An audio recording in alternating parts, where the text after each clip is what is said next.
You know, we beginners often make a big mistake that we are not supposed to make, and that big blunder is switching our language from English to Hindi. Do you do that? If you do, you should not miss this video out, because in this video you will get to know how costly it can be for you.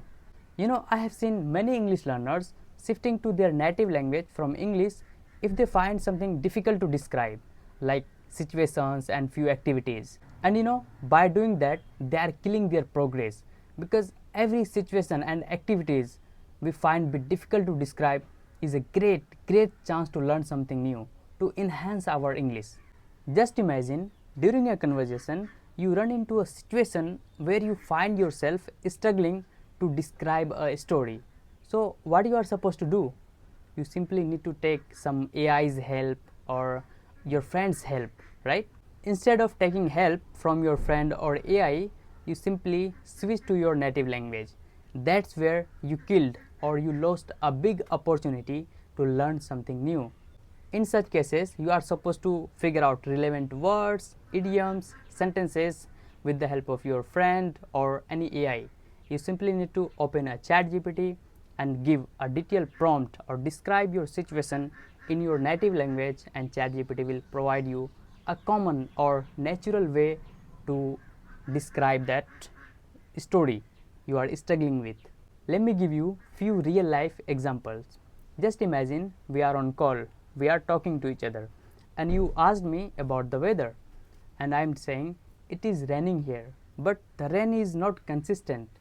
It rains for a while and stop, again rain, again stop. But I don't know how to describe such rain in English. So I will do something like simply I will open a ChatGPT or any other AI and I will search कि जो बारिश रुक रुक के होता है, थोड़ा देर होता है, फिर रुकता है, फिर स्टार्ट हो जाता है, तो इसको क्या बोलेंगे?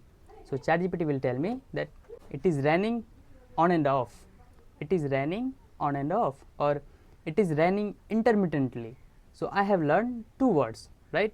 It is raining on and off, or it is raining intermittently.